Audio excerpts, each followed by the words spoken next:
Hello, everyone, and welcome to Kilowatt, a podcast about electric vehicles, autonomous driving, renewable energy, and much, much more. My name is Bodie, and I am your host. And on today's episode, we are going to talk about FreeWire's new DC fast charging cabinet. We're going to talk a little bit about Rivian and Ford.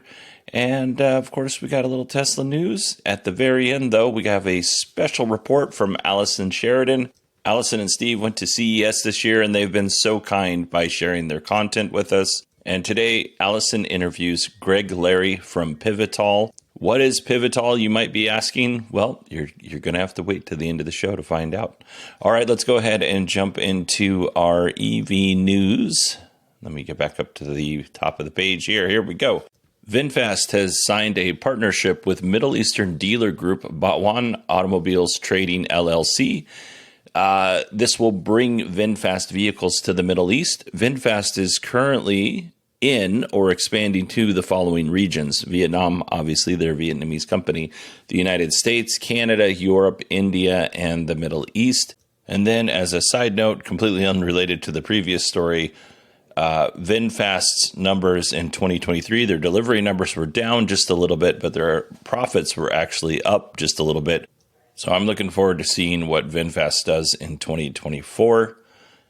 All right, let's move on to our next story. Arkady Sosanoff, founder and CEO of FreeWire, a DC fast charging company. Arkady was on our show in October of 2023 talking about at that time, their fast charging products. He did mention that there was a new update coming in early 2024. Well, that update is here. But before we get to that, if you're not familiar with how FreeWire DC fast chargers work, is they have a battery pack in the charger. And without going into a bunch of detail, because you can go back and listen, it's episode 428 and 429. One's a shorter version, one's a longer version. But anyway, by having that battery pack in the actual DC fast charger itself, it allows the business owner, the property owner, to save money because they don't necessarily have to upgrade their electrical panel, because the DC fast charger, that initial boost of energy that goes into your car, that comes from the battery. It's not being drawn from the grid. And FreeWire says that this actually makes them cheaper to install and to operate. Well, let's get to their newest product, the Boost Pro series. Now, there's two different models of the Boost Pro. I looked at the specs on both, and I wasn't really clear as to what the difference was between the two. They look almost identical to my eye. I'm sure there's a difference because they're different models, but to me, they look the same. They feature a 24-inch touchscreen. Each cabinet has a 150 kilowatt-hour battery pack, which in the newest versions, that energy stored in the battery pack can be shared throughout all of the chargers, the Boost Pro chargers that are installed on site. In the older version, just the Boost chargers, you are not able to share the capacity of the batteries between the other chargers. So if you pulled up to one of FreeWire's cabinets and the one that you chose has no battery capacity left whatsoever, you're going to charge at a much slower rate because now you're charging from the grid. Whereas the person next to you pulled up to that Boost DC fast charger and that battery happens to be completely full, they're going to get a much faster charge. So obviously the Boost Pro way of doing things is much better, of having that battery capacity shared throughout all of those cabinets versus each cabinet has its own capacity. That's better customer experience overall. But it's also better for business owners because you have bi-directional power flow. So for business owners, they'll be able to utilize the capacity in the battery, if they choose to offset their electricity cost, especially during peak pricing. So that's a benefit to the business owners.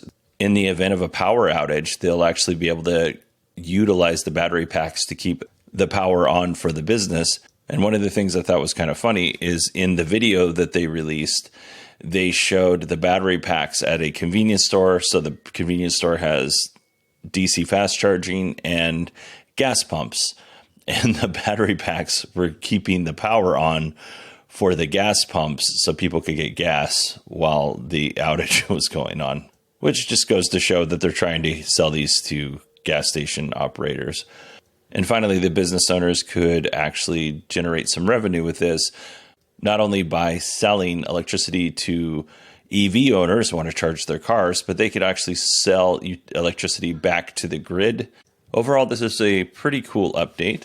I'm going to try and get Arcady back on the show to talk about the new products. I already have March's shows already kind of planned out, so we'll look and see into April if we can't get him back. The Rivian R1S is the 5th best-selling EV in the U.S.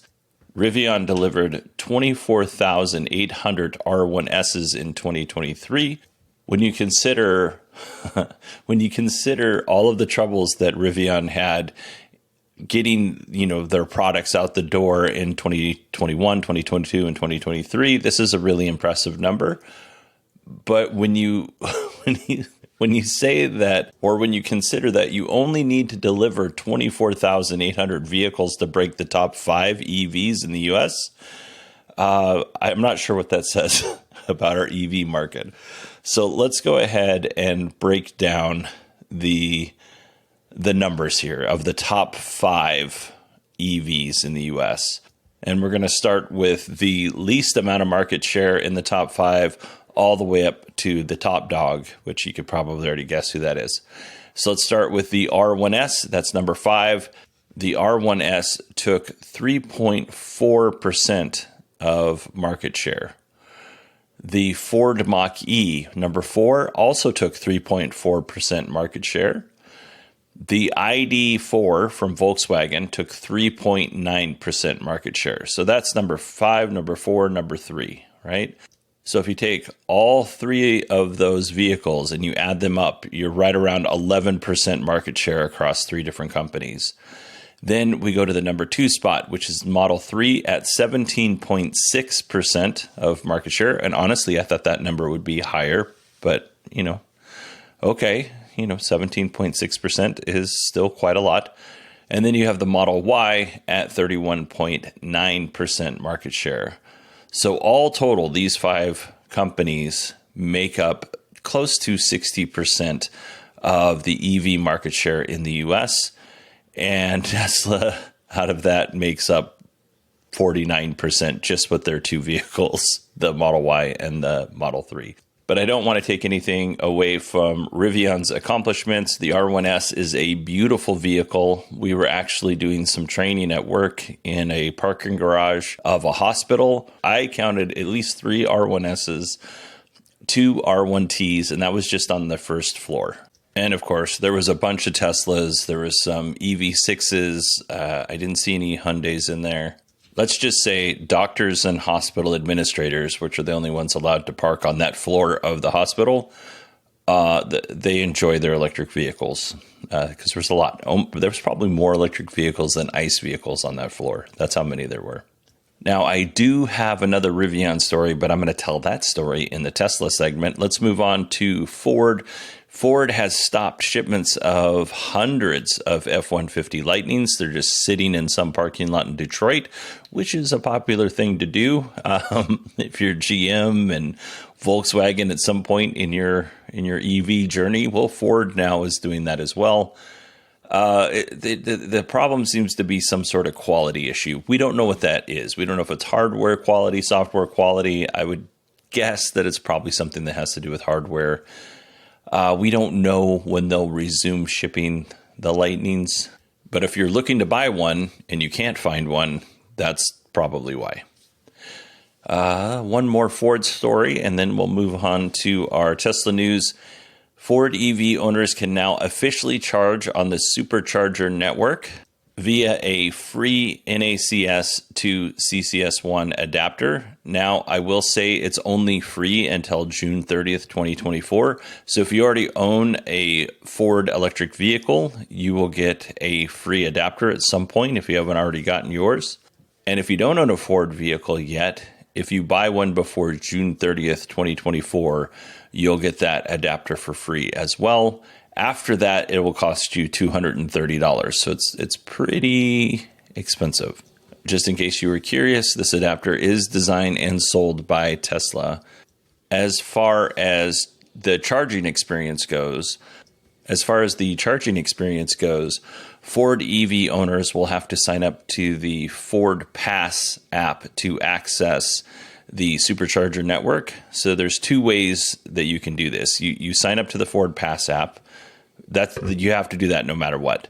When you pull up to the SuperCharger, you can use your app to pay with your credit card information, or you can use the in-car assist app on your Ford, and you can do basically a plug and charge. There's some different things that happen on the back end that you're not seeing, but you can just plug your car in, charge. When you're done, unplug it, walk away, and it'll charge your credit card through the in-car assist app. And when it comes to how much it's going to cost to charge your vehicle, Ford owners will see the cost per kilowatt hour before they begin charging. That way, they'll have a rough idea what the final price will be at the end of their charging session.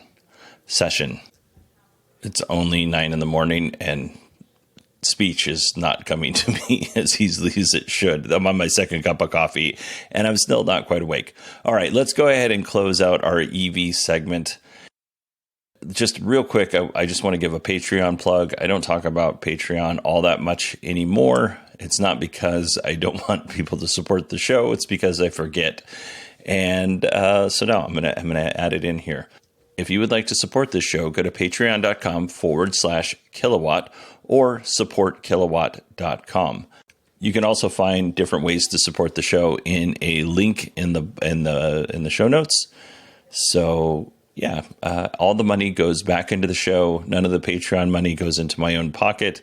It just helps pay for different things because, doing a podcast seems like it's cheap and easy, and it's not. It's not ridiculously expensive, but it's not free for sure. It does cost money.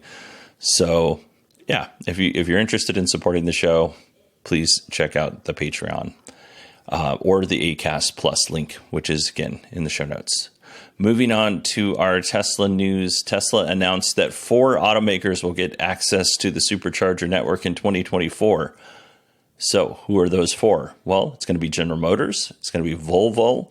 It's going to be Polestar, which makes sense because Geely owns Volvo and Polestar. And it's going to be Rivian. Now, one thing I forgot to mention, or at least I think I forgot to mention when I was talking about Ford, is version 2 superchargers will not work with Ford vehicles. And I'm wondering, is that something that's going to be specific to like Ford vehicles, or is that going to apply to all third-party EV manufacturers that have adopted the NACS standard? And if so, is this something that's going to go on, in perpetuity, or is this something that could be fixed with a simple software update eventually? When I say simple, it's probably not simple. Is this something that could be fixed with software going forward? I don't know. It may be that Tesla ends up, replacing all those version 2 superchargers anyway, and it won't be a problem going forward. Let's see here. We don't have much Tesla news, folks. Elon announced that Tesla is planning to release the Tesla Roadster in 2025. 5 years late, but who's counting? It's coming. So if you have one of those, if you were one of those lucky people that had enough referrals to get one of these Roadsters, I know some people had enough to get a couple of them. Good on you. You should get your car probably in 2025. And if you have a reservation on one, that's awesome. I am very excited to see what you think of it. Earlier this year, Tesla announced that they were going to do full self-driving transfers if you buy a new Tesla. So if you currently own a Tesla with FSD and you buy a new Tesla, you can transfer without paying any additional cost your full self-driving to your next car, your new car. So one owner traded in their 2017 Model S with full self-driving for a new Model Y.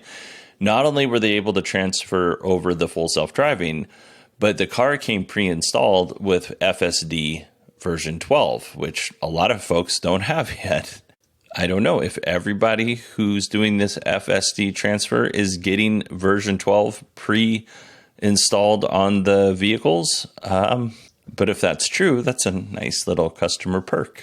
Also, imagine going from full self-driving back in 2017 with hardware 2 on your Model S to hardware 4 version 12 full self-driving. Now, granted, all the hardware 4 features aren't going to be quite there, just because Tesla's already said they've removed some features and they're adding them back slowly. But if you're going from 2017 to 2024, that's a quite a big leap technology-wise for your car. Hopefully, Tesla is doing this for everyone. All right, that is it for our news this week. Stand by for a special report from Allison and Steve Sheridan. In case you missed it at the top of the show, Allison went to the PivoTal Helix booth at CES to chat about their fully electric vertical takeoff and landing. I don't even know what to call it. A vehicle. It is really cool looking. So I'm going to put a link to Allison's video in the show notes, but this is a single seater vehicle. It's got small drone-like propellers on the front of the vehicle, and it's kind of got a wing down low. And then it's got a wing in the back as well. That's up a little bit higher. And you can actually order this vehicle right now if you want to spend, between $160,000 and $180,000 on it. But let's go ahead and listen to the audio, and I'll catch you on the other side. You see a lot of interesting things at the shows at CES, but inside Pepcom, I've never been before seen what looks to be a helicopter, but I think Greg Larry's going to correct me immediately and say it's not a helicopter. This is a personal aviation vehicle, also known as an electric vertical takeoff and landing aircraft. Okay, so tell us about it. What's the, I'm just going to get in my own little VTOL and go flying, huh? You do have the opportunity to fly wherever you want with this aircraft. It's designed under the FAA's Part 103 regulations, which means that you can fly the aircraft in Class G airspace, which are typically rural or unpopulated areas, which represents about approximately 90% of the U.S. land in the United States. Nothing where I live in L.A., but everywhere else, right? As with me. Right. So this is an unusual looking aircraft. Can you describe it for our audio listeners? Yeah, so this again is an electric vertical takeoff and landing. It'll take off directly from this position, pivot straight up, and then convert to cruise flight. And from that point, then it utilizes the fixed wings or the fixed wing and tilt architecture for efficiencies in flight. Whereas if you did not have the wing, you'd exert a lot more energy in that forward flight momentum. So this particular aircraft has been in design for quite some time, about 10 years. It's built with complete safety with dual redundancy and in some cases triple redundancy. So you'll see that some of the safety features on the aircraft are dual elevons. We put floats on the aircraft, and the FAA gives us a little bit of a weight benefit by doing that. So in the event of a water landing or an emergency water landing, the aircraft will float. Not an intentional water landing. Not an intentional one. So and we have tested the aircraft to do takeoff and landings from water, but that's not what the aircraft is designed for. Okay, so across the back here, we've got 4 propellers. Yeah, you have 4 motors. Again, with redundancies, there's two batteries per propulsor, as we call it. The aircraft also has radar altimeters below the wings, one on each side, and that enables the aircraft to self-land and also take off automatically. So 2 different modes of flight there. So you can take off and command the aircraft to go from take off to cruise flight, and then take over the aircraft and control it from then. And then when you come down to land the aircraft, you pitch the aircraft in the landing configuration, and at 15 feet above ground level, you can program the aircraft to automatically land at that point. Literally hands. So the tricky parts are better done by machines in this case than they are by the... And again, those are the most critical phases of flight of any aircraft, and we try to make that as simple for the pilots. Wow. So it took me a minute to put together that you said E before VTOL, so it's all electric. All electric. That's crazy. That's really cool. The aircraft can be charged on a 120-volt circuit. It'll take about 8 hours to charge the aircraft at that point. But there's also a fast charging option for the aircraft that allow it to, in some cases, charge as low as 45 minutes up to 2 hours. And then that allows the pilots to get back up into the air and go have fun. was going to say, I think that's faster than my car. That is. So how long can you fly? A little over 20 miles and 20 minutes are the limit. So again, under FAA Part 103, we're limited to 62 miles an hour. So we use 60 miles an hour as the speed. So okay, and you said 20 minutes you can fly? Yeah, 20 minutes or roughly 20 miles. So it, depending upon where you're flying to, if you're going from point A to point B, and you have terrain obstacles, heavy traffic that you can go around in a relatively unpopulated manner, it's a significant commute opportunity for somebody. Yeah, this could be really interesting. So this is obviously a prototype we're standing in front of, but when do you expect to actually have this in production? The aircraft was announced to sale for the general public about 3 hours ago. Oh my goodness. For delivery after June 10th.